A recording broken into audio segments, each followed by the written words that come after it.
बिस्मिल्लाहिर्रहमानिर्रहीम। अस्सलाम वालेकुम अज़ीज़ तलबा व तालिबात।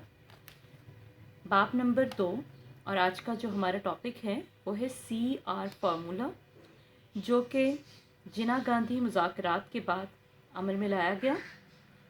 तो सबसे पहले हम बात करेंगे CR फार्मूला को प्रेजेंट करने वाले पर्सन राजगोपाल आचार्य के बारे में। तो उनका एक मुख्तसर सा तारुफ आपको देती जाऊँ कि इनका पूरा नाम था चक्रवर्ती राजगोपाल आचार्य, जो कि इंडियन नेशनल कांग्रेस का एक बड़ा फेमस लीडर था। ये मद्रास से ताल्लुक़ रखता था और हिस्ट्री में अगर हम बात करें तो आम लोगों में ये राजा जी के नाम से, राजगोपाल आचार्य के नाम से जाना जाता था। गांधी ने और राजगोपाल आचार्य ने मिलकर मार्च 1944 को ये फॉर्मूला जो था वो डिज़ाइन किया। अब हम बात करेंगे कि इस फॉर्मूले को पेश करने की वजूहात क्या थी और इसके अहम नुकात क्या क्या थे। तो सबसे पहले हम बात करेंगे इसकी वजूहात की। सबसे पहली इसकी जो रीज़न थी वो ये थी कि गांधी जो थे, अंग्रेज़ हुकूमत ने गांधी की जो हिंदुस्तान छोड़ दो की तहरीक चल रही थी, जो गांधी ने शुरू की हुई थी, इस तहरीक को सख्ती से कुचल दिया और इन्हें जेल में डाल दिया। इससे उनकी तहरीक में जान न रही।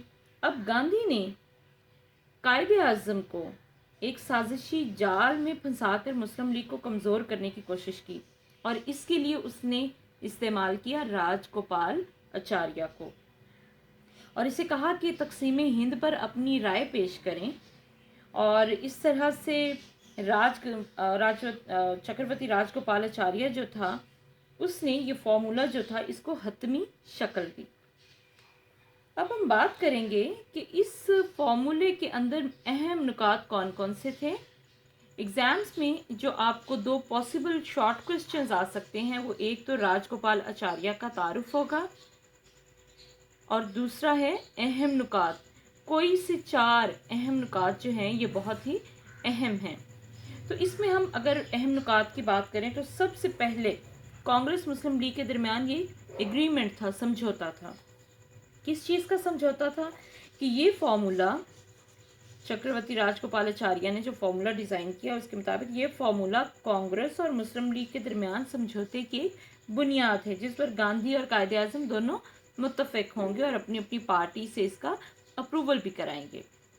यानी एक तरह से एक साजिश का शिकार करने की कोशिश की, कायदे आज़म को ट्रैप करने की कोशिश की कि हम इन्हें ट्रैप कर लेंगे तो ये अपनी मुस्लिम कम्युनिटी को अपने मुस्लिम लीग के प्लेटफॉर्म से खुद ही एग्री करा लेंगे हमारे पॉइंट ऑफ व्यू से। नंबर 2 पे है मखसूस कमीशन का क़याम।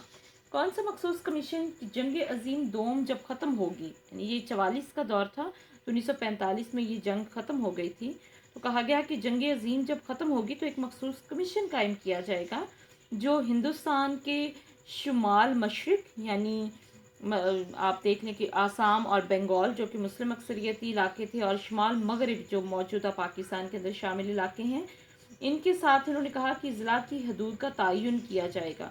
जहां मुसलमानों की अक्सरियत बिल्कुल वाज़ेह है वहाँ पे अलहदा मुमलिकतों के क़याम का फ़ैसला होगा। तो सरहदों पर जितने भी लोग रहते हैं दोनों में से किसी एक रियासत में शामिल होने का फ़ैसला कर लेंगे। नंबर 3 पर हिंदुस्तान की आज़ादी, यानी all India Muslim league Hindustan की आज़ादी की हिमायत करती है। यानी मुस्लिम लीग भी इस बात पर एग्री करती है कि अंग्रेज़ इस मुल्क से चले जाएं और वो इस बात से भी इत्तफाक करती है कि वह बुरी आइन और बुरी हुकूमत के क़याम में ऑल इंडिया नेशनल कांग्रेस के साथ मिलकर काम करेंगे। तो यहाँ पे ये नुक्ता जो है वो बहुत ही अहम है।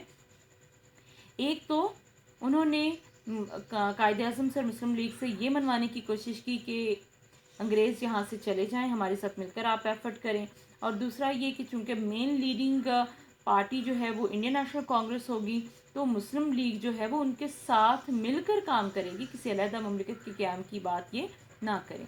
नंबर 4 पर है प्रोपेगेंडा करने का हक़। किस तरह का प्रोपेगेंडा करने का हक़ कि अगर ये फ़ैसला होता है कि दोनों तरफ रहने वाले इलाकों के लोग जो हैं वो इस तस्वाब राय के ज़रिए से अपना हक़ इस्तेमाल करते हैं, अपना वोट इस्तेमाल करते हैं, तो इस सिलसिले में दोनों पार्टीज़ को यह हक़ हासिल होगा कि वो अपनी अपनी राय के हक़ में कायल करने के लिए, स्पेशली अगर इस पॉइंट को आप देखें, कांग्रेस जो थी اس نے یہ اختیار حاصل کرنے کی کوشش کی کہ جو مسلم اکثریتی علاقے ہیں وہاں پہ ہم پروپوگنڈا کر کے لوگوں کو اپنی رائے کے حق میں قائل کریں. اس چیز کا ہمیں پراپر اور واضح جو ہے وہ حق حاصل ہونا چاہیے. آبادی کا تبادلہ.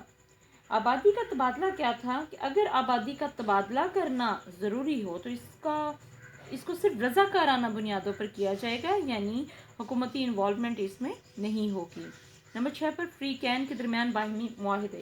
اس پوائنٹ میں کہا گیا کہ اگر علیحدہ مملکتوں کے قیام کا فیصلہ ہوا تو دونوں فریق یعنی انڈین نیشنل کانگریس اور مسلم لیگ ریاستی اور حکومتی امور پر باہمی معاہدوں پر دستخط کریں گے.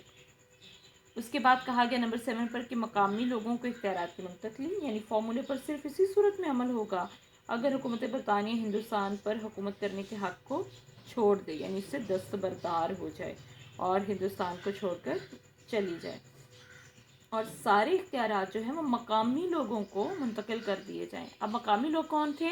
یہ ہندو میجورٹی آبویسلی ہو سکتی تھی کیونکہ مسلمانوں کو تو کسی طور بھی اختیارات منتقل کرنے پر ایگری نہیں تھے.